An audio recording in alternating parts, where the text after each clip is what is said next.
Yeah, we on Boss Talk TV. Shout out to E. He the reason you see me. We told to step out. I'm opening the door. You can take mine off me right here on my right. I'm keeping my fucking hands up. I'm not reaching for no gun, bro. Step out. Can I move my phone? Step out. Yo, hey man, guys, listen man, check it man. Listen, Terence Crawford, like the guy, his life changed. Like the guy deleted here recently, and the video is showing that it could have went a whole different way on his celebration. It could have turned into a dedication. It could have turned into something totally different. OG, you there? I'm right here. Not a dedication. It could have been an assassination. Okay, it could have been, somebody could have been deleted. It's very serious when you're out there at night and this guy, especially the way that he's holding the gun, he's holding it like I'll pop you right now. And you can see how he's holding the gun, that he basically, I don't know if he's in fear for his life or he just let's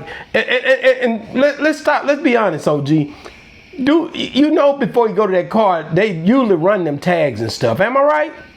That's right. So they know exactly who he was when they stopped the car.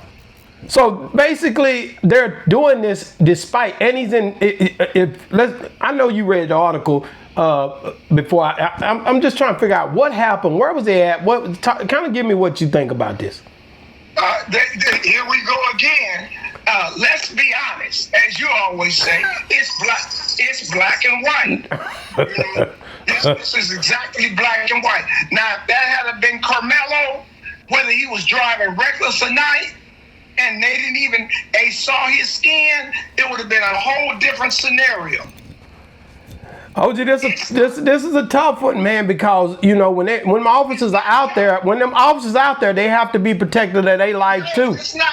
You can make an excuse you want. No, I'm not making an excuse. I'm just saying there's precautions that have to be made. There ain't no precaution. If that had been a white man, it would have went altogether different. We know that they're profiling a lot of times out there, but they also trying to be for their safety. These guys had firearms in the car, and we know that they were going to be precautious, man.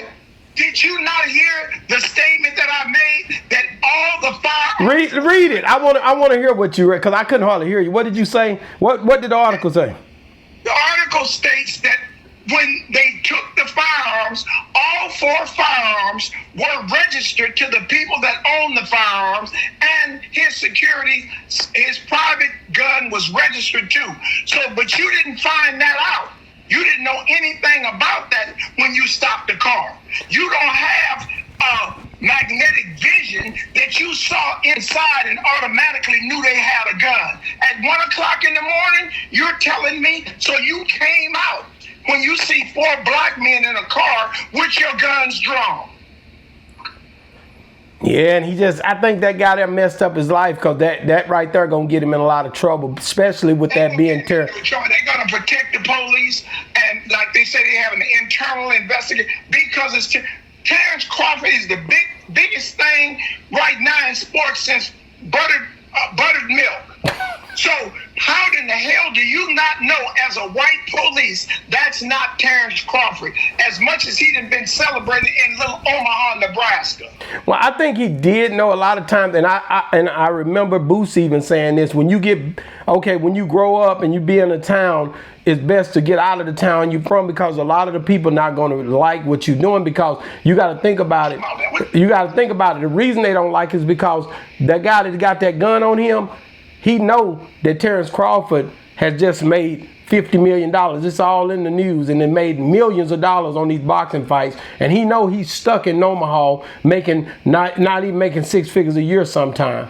And now he got to deal with seeing a guy who probably his same age might have went to the same school with him. And now he got to deal with riding around town celebrating somebody who he always was taught that he was better than.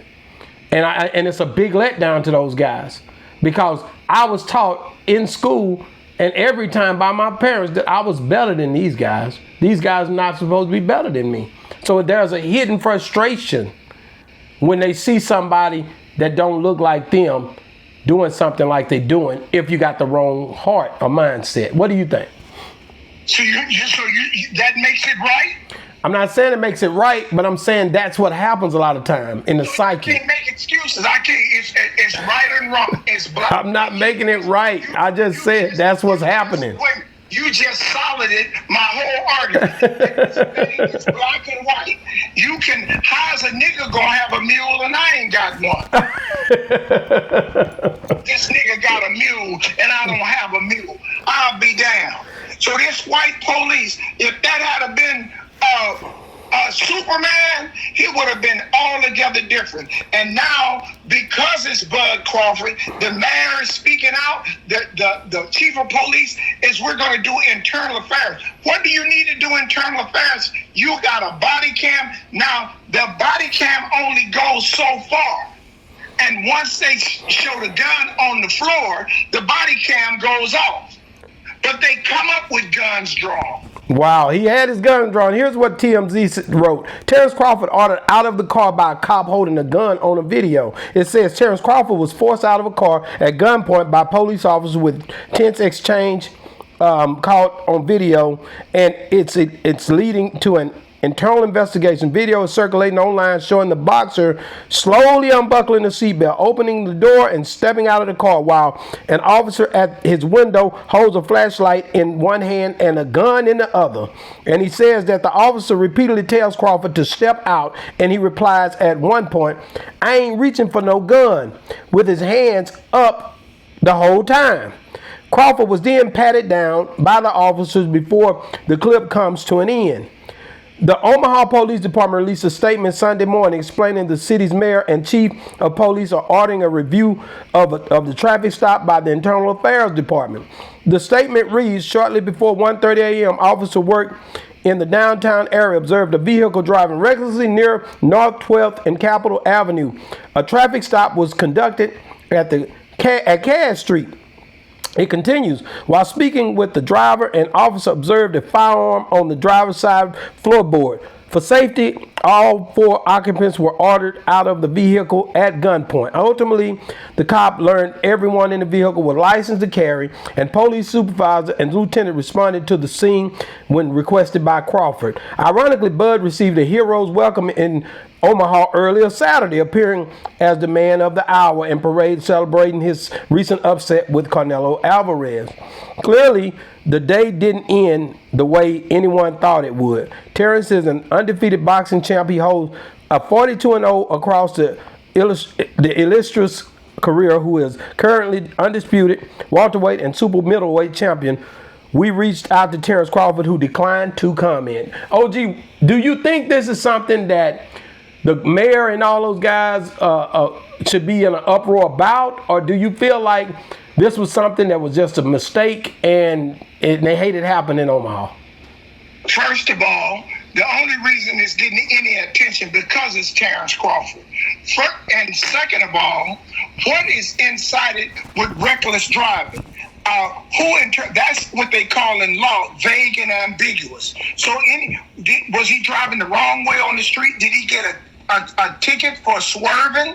Did he get a citation for this? No, he didn't.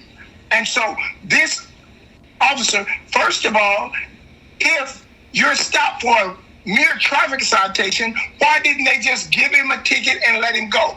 Did they ask him, was he under the influence? Had he been drinking? You just order him out of the car ambiguously? That's against your rights. You have the right. And then he had enough sense to order a supervisor.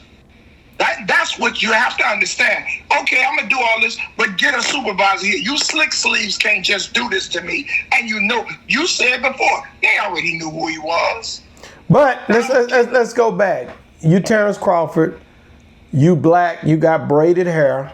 There's 3 other guys in the car, which are more than likely black guys, riding around at 1:30 in the morning through town. To the cop, even if he's seen that and didn't know it was Terence Crawford, you getting rolled for that. My daddy taught me that as a young guy. When you got a car full of dudes with you, they gonna more than likely pull you over. They're gonna try to figure out a way. It don't matter who you are. Whether you Terence Crawford or not, you black and 4 guys in the car, that's automatically you getting pulled over and you could get shot. We know that, because this is the way we're taught growing up. That's where I was taught. Like, they not for us.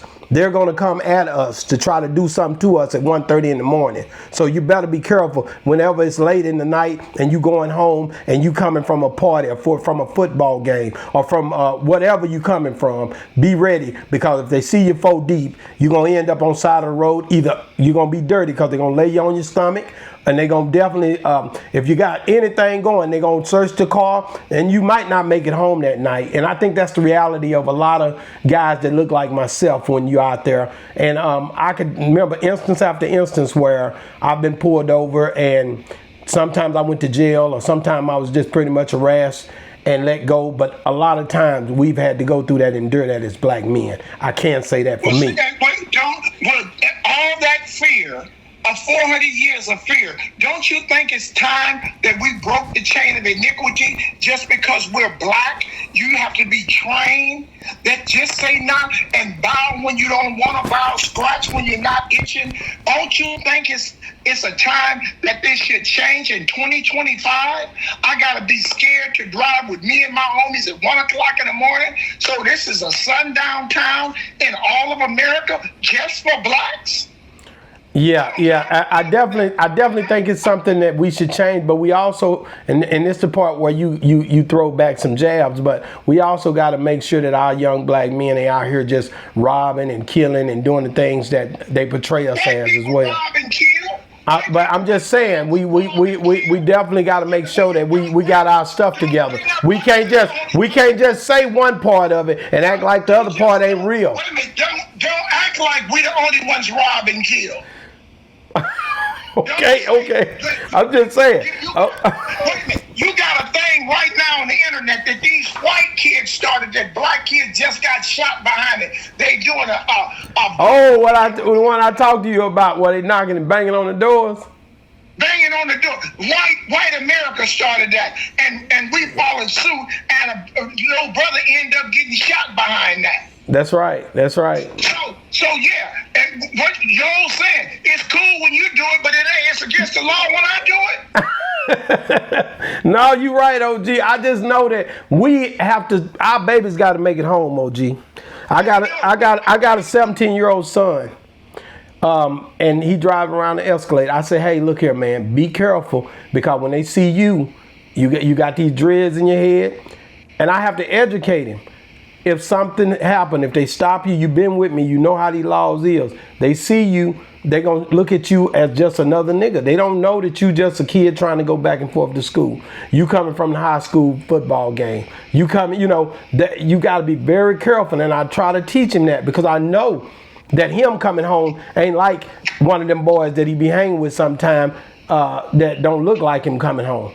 So, and that's, I try to teach him that daily. I talk to him about it. I try to educate on him. He's you met my son, very mild-mannered dude. He ain't tripping on nobody.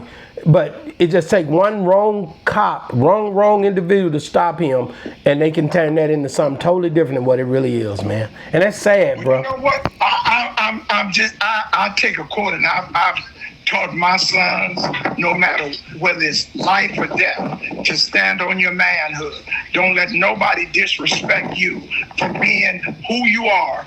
Be respectful with authority, as long as authority is respectful for you. And if you got to die for what you believe, I believe you got to. George Jackson wrote in Blood in My Eye. He says, I've smoked my 70th cigarette in the 24-hour day. I've come against knives. I've come against police officers, guards trying to kill me. If some of the people's family knew what they had to endure to get out of prison, they would shoot them at the door. Man. So it's not being free. It's not being in a cage. Freedom is a state of mind, not a state of being. Wow. And if we walk around here scared, you're still fucking on the plantation. You ain't changed nothing. I'm not going to teach none of my children, my girls, or my boys. I would rather see them dead and do a Henderson and go and kill everybody about them for them to bow down and have to come home and drop their head when they look at me because they didn't let some other kind of American molest them or make them feel smaller than themselves. I will never allow it. I definitely agree with that 100%. I look at it, man, and we had a kid that got killed. He wasn't but 15, man, and and they tried to lie, and the city got sued for it. The officer supposed to be allegedly, the officer said they was coming for him, but when they looked at the video, and I knew his father and everything, and we went to the same barbershop. And he was a straight A student. He was 15 years old. I think this was around about, it might have been about, I want to say about 12 years ago now, 10 to 12 years ago. And that officer, a white cop, shot him with a rifle and killed him. And his brother had blood on him, and they held his brother at the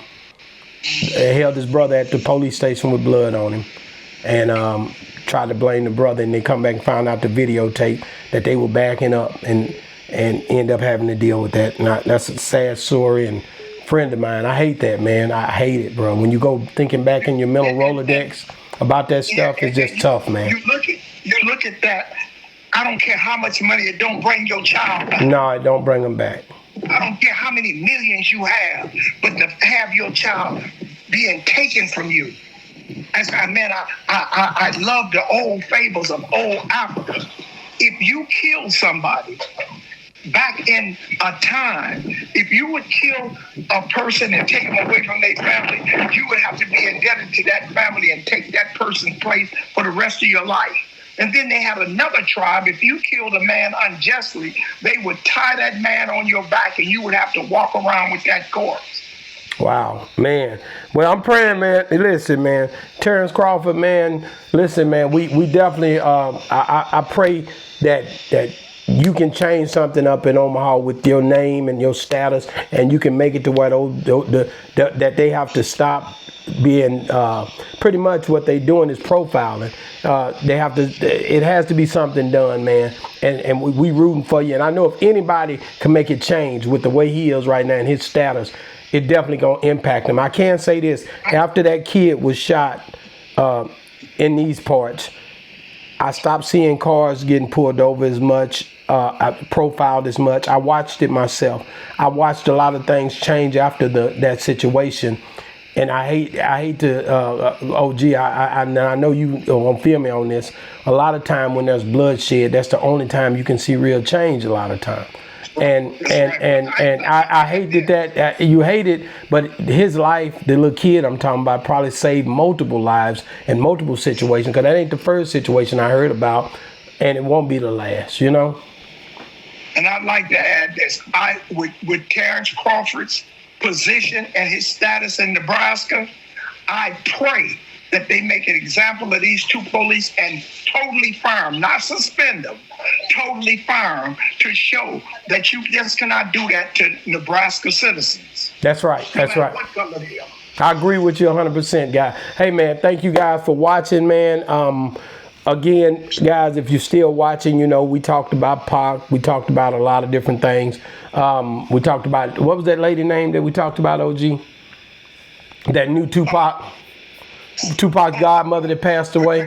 His godmother, Asada Shakur. Asada Shakur. You know, we also talked about Woody and Woody said hell that he wasn't no whoop-de-doo, you know. So I might put that one. There wasn't no damn the whoop-de-doo, young thug.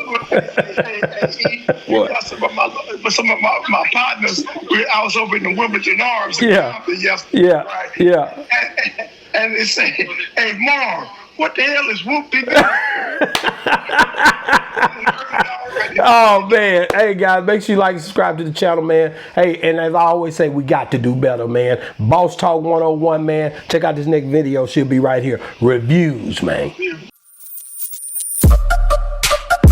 Yeah, we on Boss Talk TV. Shout out to E. He, the reason you see me.